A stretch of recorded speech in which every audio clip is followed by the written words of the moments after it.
ජෙසු පිටයි. පහු කරගෙන යන ගමනක් ගැනයි අපි කතා කරන්නේ. දැන් අපි සති 3ක්ම කතා කළානේ. දැන් අද දවසේදී අපි කතා කරමු. දැන් මේ පාපය මම පහු කරගෙන යනකොට මම අවසාන දවසේදී ඔබත් එක්ක බෙදාගත්තේ. අපි මේකට ක්‍රිස්තුස් වහන්සේව කලවම් කරගමු. මේකට අපි සියලු සාන්තුරු අපේ ආඥා ජීවිතේ කලවම් කරගමු. හොඳයි. මෙහෙම කරගෙන මම දැන් මේ ස්වර්ගයත් එක්ක ඔන්න දැන් මම පාපය පහු කරන්න යන්නේ. හරි? නමුත් පාපය නතර වෙලා හිඳීද? දැන් කොහොමද නතර කරන්නේ? ඕක තමයි ප්‍රශ්නේ. මේක නතර කරන්නත් එපැයි. නතර කරද්දී මම දැනගන්න ඕන මගේ වේගය සහ පාපයේ වේගය. හරිනේ? මම කොච්චර ඉස්සරහට ගියත් එක තප්පරයක් මාව පහු කරගන්න නැතුව පාපය මාව අල්ලගන්න තැනට විතරයි නතර වෙන්නේ. යා මාව පහු කරන් යන්නේ නැහැ. ඒ තප්පරේදී මන් ළඟට ඇවිල්ලා මාව බදාගත්තොත් එහෙනම් අවබෝධ කරගන්න ඕනේ මෙතන වේගය පිළිබඳ ගැටලුවක් තියෙනවා. හොඳයි. දැන් මොකද්ද මේ වේගය? අපි සරලව ඒකත් එක්ක යමු. මේ මුළු ලෝකෙම ලොකුම තරංගයක ඉන්නේ. හැම මිනිස්සයම දරුවගේ ඉඳලා ලොකු තරංගයක්. ඒ තරංගකාරීත්වය අපිට කොහෙන්ද ඇවිල්ලා තියෙන්නේ කියලා එක තැනකට ඇඟිල්ල දික් කරලා කියන්න බෑ. හැම තැනකටම තරංගයක් ගිහින් තියෙනවා. මේ තරංගෙදී තමන්ට ලබා ගන්න තියෙන දේ ගැන හිතන්න පටන් ගත්තු නිසාම මනුෂ්‍යයට අනිත් කෙනා ගැන හිතන දේ හිතුණත් මග හරින්න සිද්ධ වෙලා තියෙනවා. අමතක කරන්න සිද්ධ වෙලා තියෙනවා. අමතක කරනවා. අනේ අපොයි කියලා ගොඩාක් වීඩියෝස් බලලා, පෝස්ට් බලලා, ලයික්ස් දාලා, කමෙන්ට්ස් දාලා අතහරින සමාජයක් බවට පත් වෙලා තියෙනවා. එහෙමත් නැත්නම් අපිට දැනෙනවා අපි කරනවා කියලා මුළු ලෝකෙටම පේන්න කරන තැනක් බවට පත් වෙලා තියෙනවා. නමුත් මම මෙහෙම කියනවා. අපි මේ පාපය නතර කරන්න ඕන. ඒක එතනින් එහාට මගේ පැත්තට එන්න දෙන්න නරකයි. ඒක කොහොමද මම කරන්න යන්නේ? මෙහෙමයි කරන්නේ. පළවෙනිම දේ. සුද්ධ වූ ස්වභාව ඔබෙන් මගෙන් ඉල්ලන එක දෙයක් තියෙනවා. සුද්ධ ස්වභාවය 50 කියනවා. අවුරුද්දට එක වතාවක්වත් පාපොච්චාරණය කරන්න. හරිනේ. එතකොට මම මගේ හයියෙන් කරන ප්‍රමාණය ඇතුලේ මට පුළුවන් ටිකක් තියෙනවා කරලා දෙවියන්ට කරන්න හිඩ දෙන. හරි? මේකෙදි පාපොච්චාරණය පළමු තැන තියෙනවා. නිසා අවුරුද්දකට වතාවක් වත් කියලා කිව්වට අවුරුද්දකට එක සැරයක් නෙමෙයිනේ පුතේ නාන්නේ ඔයා. ඔයා සමහරක් විට දහඩිය දැනෙන ප්‍රමාණයට බාත්රූම් එකට යනවා. වොෂ්රූම් එකට යනවා. ඔයා නාන කාමරයට ගිහිල්ලා ඔයා හොද ගන්නවා. ඔයා පවිත්‍ර වෙනවා. ඔයා පොඩි සිසිලසක් ගන්නවා. එහෙනම් පාපේ උෂ්ණේ කොච්චරද ගහලා තියෙන්නේ කියලා දැනෙනවා නම් කී වතාවකට යන්න ඕනද පාපෝච්චාරණ සක්‍රමේන්තුවට? මේ අවශ්‍යතාවය මට තියාගන්න ඕන. මම පාපෝච්චාරණ සක්‍රමේන්තුව දකින්න විදිය වෙනස් කරමු. මම මේ සක්‍රමේන්තුව දකින්නේ මම ෆාදර් කෙනෙකුට ගිහිල්ලා පව් කියනවා. ඇයි මං එයාට පව් කියන්නේ? කියද්දි ෆාදර් මං ගැන මොනවාරි හිතයිද? අනේ මන්ද හොඳට කතා බහ කරනවා. මේ කියන මේ මිනිස්සෙක් විදිහට මම මේක දකින්න හදන විදිය වෙනස් කරමු. මට ස්වර්ගයටයි යන්න ඕන. අපි හිතමු මේ තමයි අවසාන තප්පරේ ඊළඟ තප්පර ගාන ඇතුළතදී මාව ගන්නවා. මට දීලා තියෙන වෙලාව මෙච්චරයි. මට දීලා තියෙන එකම පහසුකම තමයි යන්න පියුතුමෙක් හම්බ වෙන්න තියෙන ඔක්කොම පව් ටික කියන්නේ. ඔයා මැරෙන්න ළඟයි. යන තැන් දෙක පෙන්නලා ඉවරයි. එතනින් එහාට තව කතන්දර නැහැ. පියතුමෙක් ඉන්නවා. ඔයාට කියනවා තියෙන ඔක්කොම පව් කියන්න කියලා. කියනවද නැද්ද? කියනවා. ඇයි ස්වර්ගයට යන්න බැරි වුණොත් කියලා. දැන් අපිට අමතක කරලා තියෙන්නේ මොකද්ද? කල් දාලා තියෙන්නේ මොකද්ද? අපි මැරෙන්නේ නැහැ කියන එක. කල් තියෙනවයි කියන එක. ඒ නිසා කොමිසම කල් දාලා, ඒ නිසා සක්‍රමේන්තුව කල් දාලා, ඒක දිහා බලන ක්‍රමය කල් දාලා, අපි වෙන වෙන ක්‍රමවලට දකින්න උත්සාහ කරලා මම පාපොච්චාරණ සක්‍රමේන්තුව දැක්කොත් මෙන්න මේ විදියට මම වැරදි කරලා තියෙනවා, මට ශුද්ධවන්තයෙක් වෙන්න ඕන, මට ස්වර්ගයට යන්නට ඕන, ඒ නිසා මම මගේ පව්වලට තිත තියන්නයි යන්නේ. ඒකට මට ක්‍රිස්තුස් වහන්සේගේ ස්පර්ශය ඕනමයි.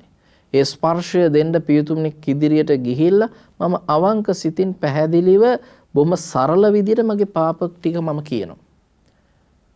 මේ කියන හැඟීම එක්ක ඔබ නිතර නිතර පාපොච්චාරණ ටික අඩුම තරමේ මාසයකට එක දවසක් යන්න. ඔබට ඒ ටිකත් ඇති පුදුමාකාර ශක්තියක් ලැබෙනවා. බලන්නකෝ අපේ ආච්චිලා සීයලා අපේ වයසට යන අම්මලා තාත්තලා සහ සමහරක් පවුල් මාසෙට වරද්දන්නේ නැතුව ෆැමිලි ඩොක්ටර් බලනවා. එහෙම නැත්නම් ක්ලිනික් එකට යනවා. පොත අරගෙන අර කාඩ් එක තියාගෙන අර පෙති ටික තියාගෙන ඒ පෙත්තෙන් මට මෙහෙමයි ඒක බිව්වහම මතේ වගේ මේක බොන්නේ නැහැ. පුදුම පෝලිං ටිකක් නේ. ස්පිරිතාල වලට ගිහිල්ලා බලන්න ඕනම වෙලාවක පොලිමක් තියෙනවා. රෑ ජාමයට හැරෙන්න ඒත් සෙනග ඉන්නවා. මේ පොලිම ඇතුලේ ඉන්නේ ඔබේ ගතට දැනෙන විඩාව, ඔබේ ගතට දැනෙන අපහසුතාවය නැති කරගන්නනේ. ඒකට උනන්දුයි. ડોක්ටර්ගේ අපොයින්ට්මන්ට් එක වරද්දන්නේ එක වෙලාවටත් කලින් ගිහින් ඉන්නවා. හැබැයි දිව්‍ය පූජාවේ තියෙන වෙලාව කීයද පූජාව තියෙන්නේ? ඊට පස්සේ අපි එන්නේ. එතකොට සක්‍රමේන්තුව මේ දැන් මේ අපි පාපොච්චාරණය කියන සක්‍රමේන්තුවට තියෙන උනන්දුව ස්වර්ගයට යන්න බෙහෙත් දෙන තැනනේ උතන. අපිට ආත්මේ ලෙඩ වුණාම දැනෙන්නේ නැහැ. උණ, හෙම්බරිසාව, එතකොට කැස්ස, අපේ තියෙන අනිත් හැම අමාරුවක්ම හොඳට දැනෙනවා. ඒ නිසා ආත්මය ලෙඩ වෙලා කියලා දැනෙන්නේ අවසාන තප්පරේ. මම දිව්‍ය සප්‍රසාද වහන්සේ අරගෙන යනකොට ඔය රෝගී අම්මලා තාත්තලා වයෝ වෘද්ධයි ඉන්නකොට ගොඩාක් අවසාන භාගයේ ගෙවන අය. ඉතින් මේ ඇයට දිව්‍ය සප්‍රසාද වහන්සේ ගෙනියනකොට මම දැක්කේ 75%ක්ම ජේසු දිහා බලාගෙන අත් දෙක වැඳගෙන වාරුත් නැහැ. සමහරක් අයට අංශ භාගේ, සමහරක් අයට පොඩ්ඩයි වාරු, නැගිටින්න හදනවා, අත් දෙක වඳින්න හදනවා. ඒ අය කඳුළු හලාගෙන ජේසු දිහා බලනවා, හඬනවා. මම එක වතාවක් විතරක් එක අම්මා කෙනෙක්ගෙන් ඇහුවා, ඇයි අම්මේ හඬන්නේ කියලා. එතකොට ඒ අම්මා මට කියනවා, ජේසුව මට කලින් දැනුනේ නෑ පුතේ කිව්වා. ඒක ඇතුලේ ලොකු උත්තරයක් දුන්නා. කලින් දැනුනේ නැහැ පුතේ.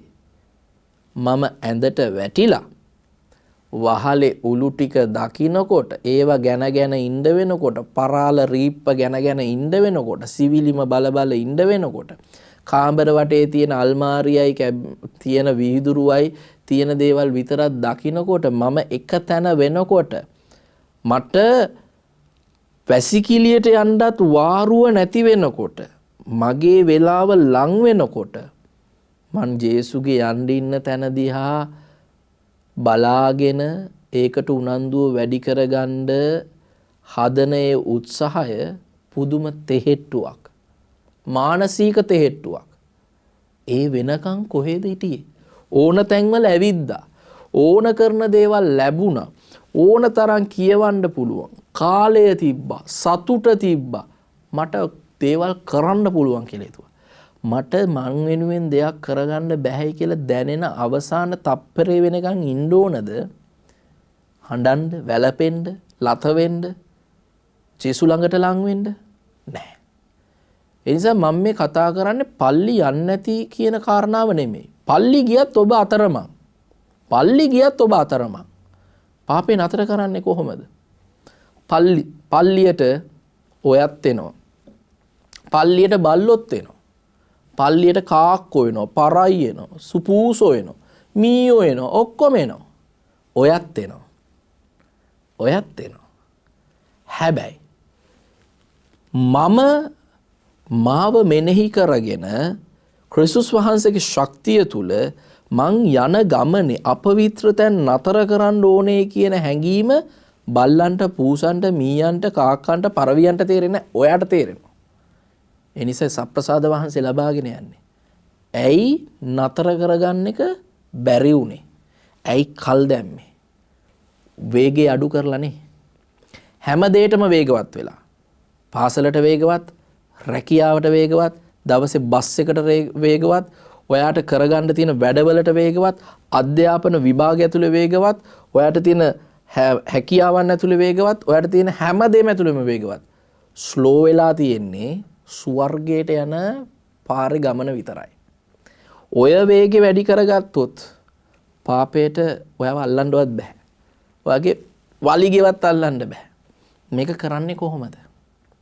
පළවෙනි එක පාපොච්චාරණය. දෙවැනි එක තමයි හැකිතාක් දුරට දිව්‍ය සප්‍රසාද වහන්සේ ලබන එක. මගේ ශරීරයට මේ වගේ ලෙඩ දුක් තියෙනවා නම් මං ඒ දේ අහක් කර ගන්න ඕන, මේ කෑම જાති ගන්න ඕන. කන්නේ නැද්ද? කනවනේ. හමාරුවෙන් හරි කනවා. දැන් සීනි කියන අය ඊට පස්සේ කියනවා මං අරව කන්නේ නැහැ, මං බීට් කන්නේ නැහැ, මම මේ දේවල් කන්නේ නැහැ, කෑවොත් මට සීනි වැඩි වෙනවා. ඒ නිසා දැන් මොකද ගන්න? කරවිලා කනවා. හරි. තමන්ට අකමැති වුණත් ඒ දේවල් කැමති කරගෙන බොහොම පරිස්සම් වෙනවා. හරි. පාපය කියන දේත් ওই විදිහට අවබෝධ කරගත්තොත්, හොඳට පරිස්සම් වුණොත් එහෙම මට කොච්චර ලාභයක් ලැබෙනවද? අපි හැම දෙයකටම පරිස්සම්. හැබැයි ස්වර්ගයට යන්න ඉන්නවයි කියන ඉඳ ආත්මයට පරිස්සම නැති කරන්නේද? ඒ නිසා පාපය නතර කරන්න බැරි වෙලා දිව්‍ය සප්‍රසාද වහන්සේ තමයි ඔය පරිස්සමට ලැබෙන, ඔය පෝෂණයට ලැබෙන ආත්මීක ශක්තිය. දිව්‍ය සප්‍රසාද වහන්සේ ලබන්න ඔබ ළඟ ආශාවක්, උනන්දුවක්, අරමුණ, මං ඇයි ලබන්නේ? මේක ලැබුණොත් ඔබ ශක්තිමත්. ඒ නිසා දිව්‍ය සප්‍රසාද වහන්සේ හැකිතාක් දුරට ලබන්න. ඊට පස්සේ පෞද්ගලික යාඥාව, දිව්‍ය පූජාව, මේ වගේ දේවල් වලට යොමු වෙන්න. මේවා තමයි අධ්‍යාත්මික ක්‍රියාකාරකම්. දැන් කාට හරි ඇඟ හදා ගන්න ඕන නම් ජිම් යනවා. අපේ කොල්ලෝ ජිම් යනවානේ. ගැහණු ළමනුත් යනවා. ගැහණු අයත් යනවා. බොහොම හොඳයි. ඔබ ලස්සනට ඉන්න, හැඩ වෙන්න ඔබ යමක් තෝරගන්න. ඔබ ඒකට කාලය, ඔබ ඒකට මනස, ඔබ ඒකට පුදුමාකාර විදිහට කැපකිරීම කරනවානේ. හැඩ වෙන්න. සමහරක් කට්ටිය චතාරික කාලයටත් හරි ආසයි. හැඩ වෙන්න දැන් එක්වරු අල්ලනෝනේ. ඒ නිසා පොඩ ඇඟ අඩු කරගන්න පුළුවන්ලු. අපේ ආකල්පය මොකද්ද? අපේ ආකල්පවල තියෙන වෙනස අපි ඇති කරන්න පටන් ගත්තොත් අපි තුල ශක්තිය වර්ධනය වෙන්න ගන්නවා ස්වර්ගයෙන්. මේ ක්‍රියාකාරකම් වලට අමතරව මම එදිනෙදා ජීවිතයේ කරන දේවල් වලට මේ කරපු ආධ්‍යාත්මික ක්‍රියාකාරකම් කලවම් වෙන්න පටන් ගන්න ඕන. එතකොට තමයි ඔබේ පෙනුම බලා ගන්න පුළුවන්. ඔබ ජිම් එකට ගියාට පස්සේ ඔය ඕනතරම් වීඩියෝස් මම දැකලා තියෙනවා. ඒ අය පෙන්නනවා මම මුල් කාලේ මෙහෙමයි, දෙවෙනි මාසේ මෙහෙමයි, තුන්වෙනි මාසේ මෙහෙමයි. ඊට පස්සේ ලස්සනයි. දැන් ඔබත් දිව්‍ය පූජාවට ගිහිල්ලා දිව්‍ය සප්‍රසාද වහන්සේ ලබනවා. ඔබ යාඥා කරනවා. ඔබ පාපෝච්චාරණය කරනවා. ඔබ භක්තිය අභ්‍යාස වලට මේ ක්‍රියාකාරකම් එක්ක ඔබ ජීවිතයේ අනිත් දේවල් වලටත් කලවම් කරගන්නවා. කොහොමද? ඔබ ජිම් එකට ගිහලා නිකන් ඉන්නේ නැහැ. කෑම පාලනය කරනවා. ඔබ කරන අනිකුත් ව්‍යායාමයන්, අනිත් වතුර බොන එක, ඒ හැමදේම ඔබ කරනවා. මේ තුලයි ඔබේ ලස්සන ඔබ දකින්න පටන් ගන්න. මේ වගේ ඔබේ ජීවිතයේ සිද්ධි වලටත් ඔබ කලවම් කරගන්නවා එක එක දේවල්. කලවම් කරගන්නකොට ඔබට ඒක ඇතුලේ ලස්සන ශක්තියක් පේන්න ගන්නවා. දැන් ඔබව හැඩ වෙනවයි කියලා ඔබට දැනෙන්න ගන්නවා. ඔබට මේ ශක්තියත් එක්ක වෙනම ගමනක් කියලා දැනෙන්න ගන්නවා. එතකොට ඔබ සන්නද්ධ වෙන්න ගන්නවා. දැන් එකම කාරණාව තමයි මේ ස්වර්ගයත් එක්ක යන ගමන දැනෙනවට වඩා අපිට මේ ලෝකේ පය ගහලා යන මේ සමහරක් පුංචි පුංචි ගමන් ලොකු වෙලා තියෙනවා. ආසාව වැඩි වෙලා තියෙනවා. ඒ නිසාම අපි ස්වර්ගයේ ගමනට කරන්න ඕන ක්‍රියාකාරකම් අපි කල් දාන එකයි කරලා තියෙන්නේ. එතකොට පාපය නතර කරන්න බෑ. පාපය අපිට වඩා වේගයෙන්ම එනවා. දැන් ඔබ මෙහෙම හිතනවා කියන්නකෝ. ඔබ පල්ලි යනවා හැමදාම. සමිති සමාගම් වලත් ඉන්නවා. සමහරක් අපේ අම්මලා ගොඩාක් පල්ලියේ මහන්සි වෙනවා. ඒ අම්මලාගේ වයසටත් වඩා මහන්සි වෙනවා. මහන්සි වුණාට ඒ අම්මලා ගෙවල් වල අහන බැනුම් මොනවද දන්නවද? ඔයා පල්ලි ගියට වඩා හොඳ ගෙදර හිටියන. කරන්නෙම නපුරු දුෂ්ටකම්. කියන්නෙම එකේ කතා. කියවන්නෙම කාගේ හරි ගැන. මේවා සමහරක් අම්මලාට වෙන චෝදනා. අම්මලාට විතරක් නෙමෙයි සමහරක් පල්ලි යන අයට. එතකොට මේ වගේ දෙයක් ඇයි අම්මේ තාත්තේ ඔයාට අහන්න සිද්ධ වෙලා තියෙන්නේ? ඔයා බොහොම ආසාවෙන් තෘප්තියකින් කරපු දේ ඇතුලේ දින බලයට ඔයාව දීලා නැහැ. ඔයා ඒ බලය අත්දැකලා නැහැ. සමහරක් විට ඔබ අවුරුදු ගාණක් පල්ලියේ එක දේවල් වල වැය වෙලා වැඩ කළාට ඔබට තිබිලා තියෙන්නේ බාහිර තෘප්තියක් විතරයි. ඇතුළාන්ත ගමනකට ශක්තියකට අවබෝධයක් නැති වෙලා. ඒ අවබෝධය නැතිකම ඔබව පාපිෂ්ඨ දේත් එක්ක ඈත් කරනවට වඩා ලං කරලා. පල්ලිය ඇතුලේ සමිති සමාගම් වල නමුත් අපි සමහරක් කෝන්තර තියාගෙන සමහරක් ප්‍රශ්න අරගල තියාගෙන සවත් අයට වැඩ කරන්න එන්න දෙන්නේ නැහැ පල්ලිය පැත්ත පළාතේ. අපි තමයි කරන්න උන. අපි තමයි මිනිස්සු. අපි නැත්තම් පල්ලි වැඩේ වෙන්නේ. එහෙම හිතන අය ඉන්නවා. දැන් කොහොමද ඔබ නතර කරන්නේ? ඔබ නිදහස් වෙන්න එපා. ඔබේ මේ තියෙන කෑදරකම් වලින්, ලෝභකම් වලින්, කුණුකම් වලින්. ඔබ දිව්‍ය සප්‍රසාද වහන්සේ ලැබලා. ඔබ යාඥා වලට සහභාගී වෙලා. පල්ලි කරන හැම ආධ්‍යාත්මික ක්‍රියාකාරකමකම ඉඳලා ඔබ ළඟ අර වගේ දේවල් තියෙනවා, සිතුවිලි තියෙනවා, මාන්නයන් තියෙනවා, ක්‍රෝධයන් තියෙනවා. ඔබ අවබෝධ කරගත්තොත් ඉස්සරින්ම මම මේ ලබන පෝෂණයත් එක්ක මම වෙනස් වෙන්න ඕන කියලා ඔබ වර පාපයෙන් දුරස් කරනවා. අපි හැම කෙනෙක්ම දිව්‍ය පූජාවට ආවහම කියන යාඥාවක් තියෙනවා. ෆාදර් පියාණන්ගේද පුත්‍රයාණන්ගේද සුද්ධාත්මයන්ගේද නාමයෙන් කියලා පූජා පටන් අරන් එක තැනකදී කියනවා අපි සියලු දෙනාම අපගේ පව් සිහි කරගෙන සමාව අයදිමින් යාඥා කරමු කියලා. මේ වෙලාවේදී ඇත්තටම වෙන්න ඕන නිශ්ශබ්දව මම මගේ තියෙන බැරිකම් මෙනෙහි කරන එක. අපි මෙනෙහි කරනවද? අපි ඔහේ බලාගෙන ඉන්නවා. ෆාදර් දිහා බලන් ඉන්නවා. ෆාදර් අද ඇඳලා තියෙන්නේ මොකද්ද? පල්ලියේ අර ලයිට් එක වැඩ නැහැ. පල්ලියේ ෆෑන් එකේ ශබ්ද වැඩි. අයියෝ රස්නේ. පරයියෝ ජරා කරලා. අපි බලන් ඉන්න දේවල්. ඊට පස්සේ ෆාදර් පටන් ගන්නවා සියලු බල ඇති දෙවියන් වහන්සේටද සහෝදරවරුනි ඔබටද මා පව් කළ බව කියමි. දැන් මම මොකද්ද කරන්නේ? මම කියනවා සියලු බල ඇති දෙවි පියාණනි මගේ බංකුවේ යහපැත්තේ කෙනාට කියන මේ මම පව් කරලානේ. මෙහා පැත්තේ කෙනාට කියන මේ මම පව් කරලා. අපි හැමෝම කියනවා අනේ මම පව් කළා. ෆාදර්ත් කියනවා අල්තරේ අනේ මමත් පව් කරලානේ. සිතින්, වචනෙන්, ක්‍රියාවෙන්, අතපසු කිරීමෙන් අයියෝ ඇති වෙන්න පව් කරලා. ඊට පස්සේ මොකද කරන්නේ? අපි අපිව පිළිගන්නවා. ඒ මගේ වරදින්නේ. ඒ මගේ වරදින්නේ. ඒ මගේ මහත් පාපයයි. මේ විදිහට මාව පිළිගන්නවා. මේක හැඟීමෙන්ද කරන්නේ? හැඟීමෙන් ඔබ මේ දේවල් කරනවා නම් පාපය ඔබව දකිද්දි දුවනවා. මේක කරද්දී සිද්ධ වෙන දෙයක් තියෙනවා. මොකද්ද? ඔබ අනිත් කෙනා වෙනුවෙන් යාඥා කරනවා. බලන්න මේ යාඥාව අවසානයේ වෙද්දී දේව මහතාවන් වහන්සේට ආමන්ත්‍රණය කරන අවසානයේ සහෝදර සහෝදරයන්ට ආමන්ත්‍රණය කරන මා උදෙසා අපගේ ස්වාමින් වන දෙවියන් වහන්සේට යාඥා කරන මෙන් අවනතව ඉල්ලා සිටු. මේ විදිහට යාඥාව ඉවර කරන්නේ.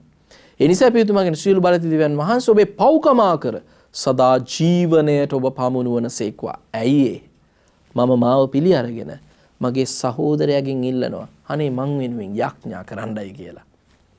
මෙන්න මේක හරි බලවත් පාපය නතර කරද්දී. පාපය නතර කරන පළවෙනිම කාරණාව පාපොච්චාරණය. දෙවැනි එක දිව්‍ය සප්‍රසාද වහන්සේව ලබන්නට ඕන.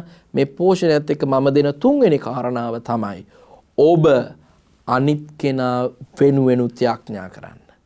ඔබ අනිත් කෙනාගෙනුත් ඉල්ලන්න හතරවෙනි කාරණාව. මේ කරුණු හතර අමතක කරන්න එපා. කොමිසම් කරන්න, දිව්‍ය සප්‍රසාද වහන්සේ ලබන්න, ඔබ අනිත් කෙනාගෙනුත් යාඥා පිහිට පතන්න, අනිත් කෙනා වෙනුවෙනුත් යාඥා කරන්න. ඒක කරන්නේ කොහොමද? අපි ගොඩාක් වෙලාවට ඇවිල්ලා කියනවා මේ චරිතය වෙනස් වෙන්නේ නැහැ කියලා. පියතුමා අල්තාරයට ඔබේ දූවිලි කඳුළු, ඔබේ දුක, ඔබේ සංකාවන්, ඔබේ ලෙඩ දුක්, ඔබේ පාපිෂ්ඨ ස්වභාවයන් තියෙන පඬුර බාර ගන්නවා. ඒ නිසායි දිව්‍ය පූජාවේදී පඬුරු ඔප්පු කළාම පස්සේ උදව් වෙන දරුවා පියතුමාට දුම් අල්ලනවා. ඊට පස්සේ ඔබේ ඉස්සරහට ඇවිත් ඔබටත් දුම් අල්ලනවා. අපි බලන් ඉන්නවා මේ මොනවද මේ කරන්නේ කියලා. මොනවද කරන්නේ? එයා නොකිය කියනවා ඔයා ගාව ජේසු ඉන්නවා. ඒ නිසායි ඔබ නැගිටින්නේ. පියතුමාටත් කියනවා ඔයා ළඟත් ඉන්නවා. එතකොට අපි හැමෝම ළඟ දිව්‍ය පූජාවේදී ජේසු වැඩ වසනවා. ඔබ තුල දුක් විඳින ස්වාමින් වහන්සේ ඔබේ කඳුළු දරාගෙන අල්තාරයට ඇවිත් එදා ඔප්පු කරපු යාගය අද ඔබ දුක් විඳින යාගයටමයි ඔප්පු උනේ කියලා පෙන්නලා ඒක සිහිපත් කරලා ඒ කඳුළු දුක කඩලා ඔබට ඖෂධයක් කරලා දෙනවා. මට කඳුලක් නැතුව ඇති මගේ සතුටයි මං ඔප්පු කරන්නේ. නමුත් මගේ එහා පැත්තේ ඉන්න එක්කෙනාගේ කඳුල ඔප්පු වෙනකොට මගේ සතුටත් සමග ඒ ඖෂධය ඒ කෙනාටත් බෙදලා දෙනවා. එහෙනම් පාපේදිත් එහෙමයි. පියතුමා කියද්දී යාඥා කරද්දී එසේ ස්වාමිනී ඔබ වහන්සේ සැබවින්ම සුවිශුද්ධය. සියලු සුවිශුද්ධතාවයේ උල්පත ඔබ වහන්සේමය. එහෙයින් ඔබ වහන්සේගේ ආත්මයන්න්ගේ ආනුභාවයෙන් මේ පඬුරු පරිශුද්ධවත් කරන මෙන් අපි ආයෙදිමු. මේක කියනකොට මට කියන්න පුළුවන් නම් ස්වාමිනී මල් ළඟ තියෙනවා ලොකු ඇබ්බැහිවීමක් මගේ කට පරිස්සම් නැහැ. මගේ දරුවෝත් කියනවා ඒක බාර කරන්න පරිශුද්ධවත් කරන්න. ස්වාමිනී මගේ එහා පැත්තේ කෙනාගේ පාපය මම දන්නේ නැහැ. මනුස්සයට දුර්වලකම් තියෙනවා. එයාව මම ඔප්පු කරන්න. ස්වාමිනේ මගේ කාර්යාලයේ මට පේන්න බැරි මිනිස්සෙක් ඉන්නවා. මම එයාව ඔප්පු කරන්න. ජේසුනි මට මේ දවස්වල ලොකු ඇබ්බැහිවීමක් තියෙනවා. මම නිල් චිත්‍රපටි බලනවා. ඉබේම ෆෝන් එක අතට එනවා. මම රහසිගතව දේවල් බලනවා. ඒ දේ පරිශුද්ධවත් කරන්න. ස්වාමිනේ මම සමහරක් විට අනිත් අය දිහා බලන්නේ කාම රාගයෙන්. මට බැලෙනවා. මට එහෙම වෙනවා. පරිශුද්ධවත් කරන්න ස්වාමිනේ. මේ විදියට පියතුමාගේ යාඥාවත් එක්ක ඔබට මුමුණන්න අත්දකින්න සිතුවිලි ටිකක් තියෙනවා. මේ ටික ඒ පාත්‍රයට දෙද්දී පියතුමා ඊළඟට කියනවා මේ සියලු දේ ක්‍රිස්තුස් වහන්සේගේ ශ්‍රී ශරීරයටත් ශ්‍රී රුධිරයටත් බවට පත්වනු සඳහාය. ඊට පස්සේ හැමදේම මොකද වෙන්නේ? ශරීරයේ රුධිරයේ බවට පත් වෙනවා. මවා ගන්නකො කුරුසේ. දැන් අපේ පව් කියලා කියන්නේ ඒකනේ. එතකොට මේ වන කැලැල් ඇතුලේ තියෙන්නේ මොකද්ද? මගේ අසංවර ලිංගික ආශාවන්. මගේ සමාව දෙන්න බැරි ගතිය.